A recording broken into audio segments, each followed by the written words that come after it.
ರೇಣುಕಾಚಾರ್ಯ ಜಯಂತಿ 2026ರಂದು 1008 ಗುಂಬು ಇರುತ್ತದೆ. ಹೆಚ್ಚಿನ ಜನಸಂಖ್ಯೆಯಲ್ಲಿ 2000 ಮೇಲೆ ಮಹಿಳೆಯರು ಇದರಲ್ಲಿ ಭಾಗವಹಿಸುತ್ತೇವೆ. ಕುಂಭವಂದಿಗೆ ಜಗತ್ ಸರ್ಕಾರ ಮಾರ್ಕೆಟ್ ವೃತ್ತದಿಂದ ರಂಗಮಂದಿರವರೆಗೆ 1008 ಕುಂಭ ಇರುತ್ತೆ. ಎಲ್ಲ ಮಹಿಳೆಯರು, ಗುಲ್ಬರ್ಗ ಜಿಲ್ಲೆಯ ಎಲ್ಲ ಮಹಿಳೆಯರು ಭಾಗವಹಿಸಿಕೊಂಡು ಈ ಯಶಸ್ವಿ ಮಾಡಿಕೊಡಬೇಕಾಗಿ ತಮ್ಮಲ್ಲಿ ವಿನಂತಿ ಮಾಡಿಕೊಳ್ಳುತ್ತೇನೆ. ಜ್ಯೋತಿ ಹಿರೇಮಠ್, ರೇಣುಕಾಚಾರ್ಯ ಜಯಂತಿ ಸಮಿತಿಯ ಮಹಿಳಾ ಜಿಲ್ಲಾಧ್ಯಕ್ಷ.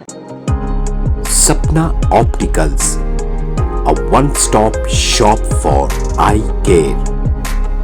Opposite Public Garden, Main Road, Kalaburgi. 2026 ಜಗದ್ಗುರು ರೇಣುಕಾಚಾರ್ಯ ಜಯಂತ್ಯೋತ್ಸವದ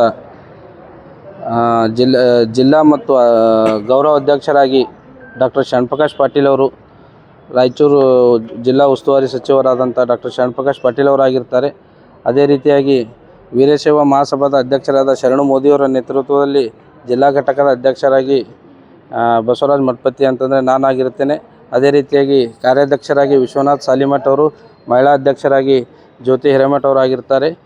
ಇದೇ ಫೆಬ್ರವರಿ 26, 27 ಮತ್ತು 28 ಬಸವೇಶ್ವರ ನಗರದ ಗುಲ್ಬರ್ಗ ನಗರದ ಜಗತ್ ಸರ್ಕಲ್ನ ಬಸವೇಶ್ವರ ವೃತ್ತದ ಬಸವೇಶ್ವರ ಪುತ್ಥಳಿಯ ಹಿಂದೆಗಡೆ ಇರುವ ಆವರಣದಲ್ಲಿ 26, 27 ಮತ್ತು 28 ಸಮಾಜೋದ್ಧಾರ ಧಾರ್ಮಿಕ ಕೊಡುಗೆಗಳ ಕುರಿತು ಡಾಕ್ಟರ್ ರಾಜಶೇಖರ್ ಶಿವಾಚಾರ್ಯ ಗೋರ್ಟಾ ಅವರು 3 ದಿವಸದ ಪ್ರವಚನ ಮತ್ತು ಉಪನ್ಯಾಸವನ್ನು ಕೊಡುತ್ತಿರುತ್ತಾರೆ.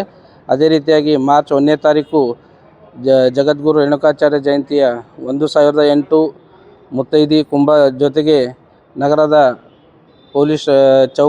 ನಗರದ ಸೂಪರ್ ಮಾರ್ಕೆಟ್ನ ಚೌಕ್ ಪೊಲೀಸ್ ಸ್ಟೇಷನ್ನಿಂದ SM ಪಂಡಿತ್ ರಂಗ ಮಂದಿರವರೆಗೆ ಭವ್ಯ ಮೆರವಣಿಗೆ ಇರುತ್ತದೆ ಅಂತೇಳಿ ಮಾಧ್ಯಮದ ಮುಖಾಂತರ ನಮ್ಮ ಎಲ್ಲ ಸಮಾಜ ಬಾಂಧವರಿಗೆ ತಿಳಿಸುತ್ತೇನೆ. ಈ 3 ದಿವಸ ಕಾರ್ಯಕ್ರಮದಲ್ಲಿ ಸಾಮಾಜಿಕ ಮತ್ತು ರಾಜಕಾರಣಿಗಳು ಮತ್ತು ಅನೇಕ ಮಠಾಧೀಶರು ಮತ್ತು ನಮ್ಮ ಈ 3 ದಿವಸ ಕಾರ್ಯಕ್ರಮದಲ್ಲಿ ವಿಶೇಷವೇನಂತಂದರೆ, ಮೊದಲನೇ ದಿವಸ ಕಾರ್ಯಕ್ರಮದಲ್ಲಿ ಡಾಕ್ಟರ್ ಅಪ್ಪ ಶರಣಬಸಪ್ಪ ಅಪ್ಪ ಅವರ ವೇದಿಕೆ ಅಂತೇಳಿ ಘೋಷಣೆ ಆಗಿರುತ್ತದೆ.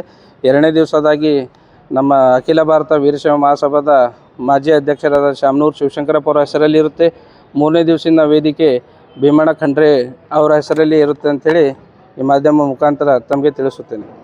ಶ್ರೀ ಜಗದ್ಗುರು ರೇಣುಕಾಚಾರ್ಯ ಜಯಂತ್ಯೋತ್ಸವ ಸಮಿತಿ 2026 ವತಿಯಿಂದ ಸಮಸ್ತ ನಾಡಿನ ಜನತೆಗೆ ರೇಣುಕಾಚಾರ್ಯ ಜಯಂತ್ಯೋತ್ಸವದ ಮುಂಚಿತವಾಗಿ ಶುಭಾಶಯವನ್ನು ಕೋರ್ತಾ, ಈ ಒಂದು ಸಂದರ್ಭದಲ್ಲಿ ಇದೇ ದಿನಾಂಕ ಫೆಬ್ರವರಿ 26, 27, 28ರಂದು ಕಲಬುರಗಿ ನಗರದಲ್ಲಿ ಭಾಳ ಅದ್ಧೂರಿಯಾಗಿ ವಿವಿಧಮಯ ಸಾಂಸ್ಕೃತಿಕ ಕಾರ್ಯಕ್ರಮಗಳೊಂದಿಗೆ ರೇಣುಕಾಚಾರ್ಯ ಜಯಂತಿಯನ್ನು ಆಚರಿಸಲು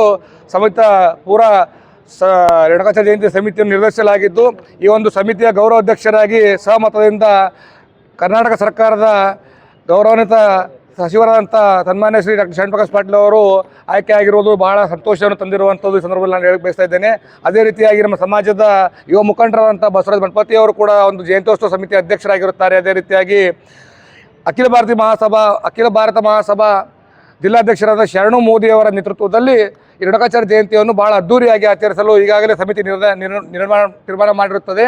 26, 27, 28ರಂದು ಕಲಬುರಗಿ ನಗರದ ಹೃದಯ ಭಾಗದಲ್ಲಿರುವ ಜಗದ್ಗುರು ಬಸವೇಶ್ವರ ಪುತ್ಥಳಿಯ ಹಿಂದುಗಡೆ ಇರುವ ಬಸವೇಶ್ವರ ಸಾಂಸ್ಕೃತಿಕ ಮಂಟಪದಲ್ಲಿ ವಿವಿಧ ಸಿದ್ಧಾಂತ ಶಿಖಾಮಣಿಯ ಒಂದು ಪ್ರವಚನ ಕಾರ್ಯಕ್ರಮವನ್ನು ಹಮ್ಮಿಕೊಳ್ಳಲಾಗಿದ್ದು, ಇದೇ ದಿನಾಂಕ ಮಾರ್ಚ್ 1ರಂದು ಭಾನುವಾರ ಇರುವ ಕಾರಣ ನಗರದಲ್ಲಿ ಬಹಳ ವಿಜೃಂಭಣೆಯಿಂದ ನಗರದ ಪೊಲೀಸ್ ಚೌಕಿನಿಂದ SM ಪಂಡಿತ್ ರಂಗಮಂದಿರವರೆಗೂ ಸುಮಾರು 1008 ಒಂದು ಕುಂಭಮೇಳ ಒಂದಿಗೆ ವಿವಿಧ ವಾದ್ಯಗಳ ತಂಡದೊಂದಿಗೆ ಸಹಸ್ರ ಸಂಖ್ಯೆಯಲ್ಲಿ ರೇಣುಕಾಚಾರ್ಯ ಭಕ್ತಾದಿಗಳೊಂದಿಗೆ ಆ ದಿನ ಭಾಳ ವಿಜೃಂಭಣೆಯಿಂದ ಮೆರವಣಿಗೆಯನ್ನು ನಾವು ಮಾಡಲು ನಿರ್ಧರಿಸುತ್ತೇವೆ. ಕಾರಣ ಸದ್ಭಕ್ತರು ಹೆಚ್ಚಿನ ಸಂಖ್ಯೆಯಲ್ಲಿ ಆ ಒಂದು ಕಾರ್ಯಕ್ರಮಕ್ಕೆ ಆಗಮಿಸಿ ಕಾರ್ಯಕ್ರಮವನ್ನು ಯಶಸ್ವಿಗೊಳಿಸಲಾಗಿ ತಮ್ಮಲ್ಲಿ ಈ ಒಂದು ಮಾಧ್ಯಮ ಮುಖಾಂತರ ಸಮಸ್ತ ಕಲಬುರಗಿ ನಗರದ ಜನತೆಗೆ, ಜಿಲ್ಲೆ ಜನತೆಗೆ ಕೈ ಮುಗಿದು ಪ್ರಾರ್ಥನೆ ಮಾಡ್ಕೊತಾ ಇದ್ದೇನೆ. ಧನ್ಯವಾದಗಳು. ವಿಶ್ವನಾಥ್ ಸಾಲಿಮಠ್, ಕಾರ್ಯಾಧ್ಯಕ್ಷರು, ಜಿಲ್ಲಾ ಜಯಂತ್ಯೋತ್ಸವ ಸಮಿತಿ, ರೇಣುಕಾಚಾರ್ಯ ಜಯಂತ್ಯೋತ್ಸವ ಸಮಿತಿ 2026.